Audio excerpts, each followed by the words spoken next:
mi nombre es Manuel Antonio Palacios, soy estudiante de la carrera de Ingeniería Eléctrica en la Universidad Nacional Autónoma de Honduras.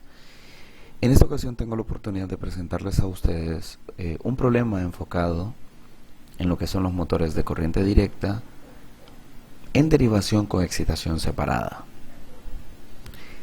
El problema dice lo siguiente: un motor DC en derivación de 480 voltios consume 3.2 amperios en vacío. La resistencia del inducido, incluidas las escobillas, es de 0.15 ohmios y la corriente de excitación es de 0.83 amperios. El problema lo que nos pide es calcular la potencia de salida y la eficiencia del motor cuando la corriente de entrada es de 25 amperios y 90 amperios. Como vemos, nuestro diagrama de flujo nos muestra que la potencia de salida es la potencia de entrada menos todas las pérdidas que puedan existir en el sistema. Entonces, vemos que nuestro problema ya nos declara que tenemos la resistencia de armadura y tenemos pérdidas en el núcleo. Las pérdidas mecánicas más las pérdidas diversas son también parte, solo que las pérdidas diversas no son expresadas en el mismo. Y como el problema se enfoca en eficiencia y potencia de salida, ese va a ser el análisis que vamos a realizar en este momento. Si tomamos y generamos nuestro circuito base, vemos que con los datos provistos nosotros podemos definir nuestro circuito de la siguiente manera. Tenemos definida nuestra resistencia de armadura, tenemos nuestra corriente IF y ya sabemos que el problema nos está entregando la corriente de línea. Vemos que el voltaje en las terminales es 480 voltios, corriente de línea ya lo habíamos mencionado, es 3.2 amperios, la resistencia de armadura es 0.15 ohmios y esto es, recordemos, incluyendo las escobillas. Y nuestra corriente IF ya marcada en este problema es de 0.83 amperios. Con estos datos nosotros podemos definir que nuestra potencia de entrada es el voltaje en las terminales por la corriente de línea. Esto fue lo primero que vimos en nuestro gráfico.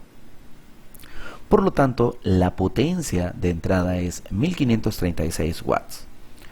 Con estos datos y como vimos, las pérdidas por la resistencia de armadura son 0.15 ohmios por 0.83 amperios al cuadrado, lo cual equivalen a 0.1033 watts, lo cual es un valor bastante pequeño.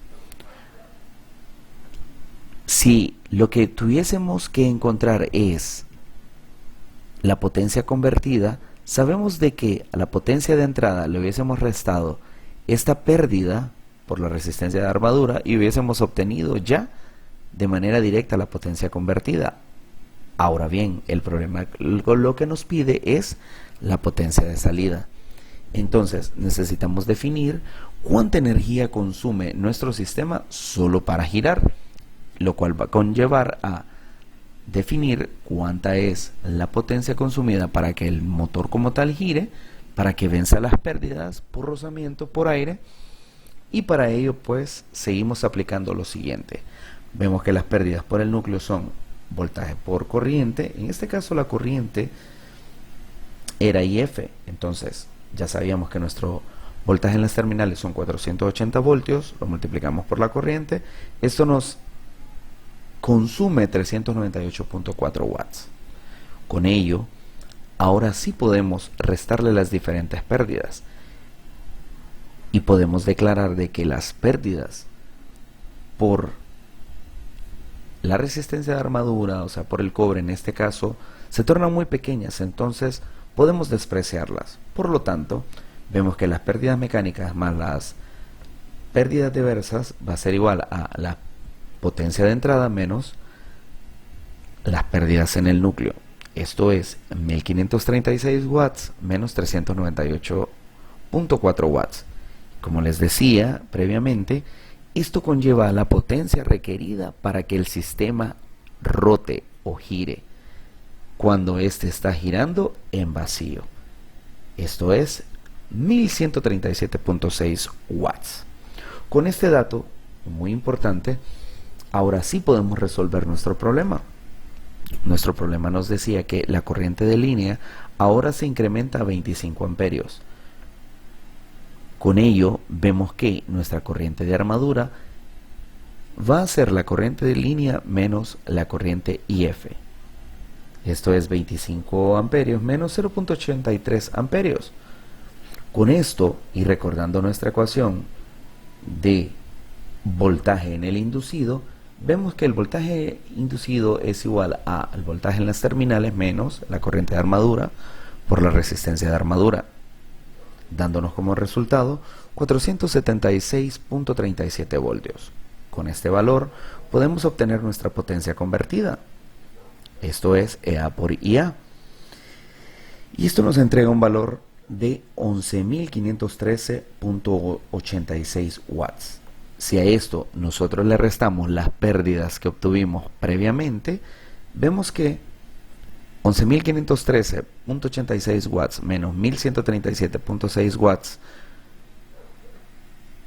nos entrega un valor de 10.376.26 watts.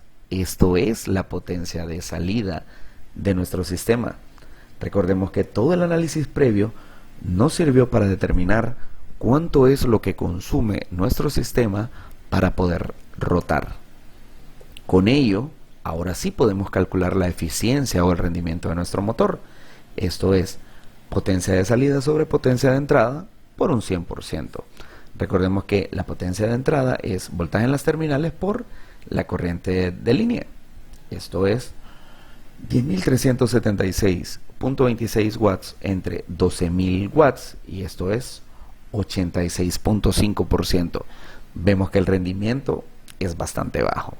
Eso indica que estamos teniendo bastante pérdida por rozamiento, por temperatura, por el aire que puede existir dentro de nuestro motor. Ahora bien, el problema también nos pide que realicemos este mismo análisis cuando la corriente de línea es 90 amperios. Realizamos el mismo procedimiento. Encontramos primero que nada nuestra corriente de armadura, esto es 89.17 amperios. Encontramos nuestro voltaje inducido, voltaje en las terminales menos la corriente de armadura por la resistencia de armadura. Vemos de que ahora el voltaje inducido se reduce, es menor. Pero veamos qué sucede con la potencia convertida. La potencia convertida es EA por IA.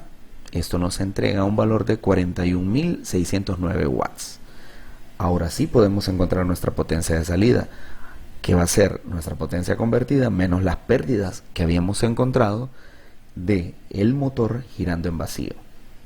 Esto es 41.609 watts menos 1.137.6 watts, dándonos una potencia de salida de 40.471.4 watts. Ahora bien, aplicando la ecuación que nos ayuda a medir lo que es el rendimiento del motor, vemos de que el rendimiento del motor ahora ha mejorado, es 94%, que nos conlleva, mientras más nos vamos acercando a la potencia máxima de nuestro motor, vemos que el mismo se torna mucho más eficiente. ¿A qué se debe esto? Se debe a que las pérdidas por rozamiento, las pérdidas diversas, cada vez son menores comparados con el resultado del giro del motor cuando ya tiene una carga. Muchas gracias. Es un gusto poder compartir con ustedes este pequeño problema. Saludos.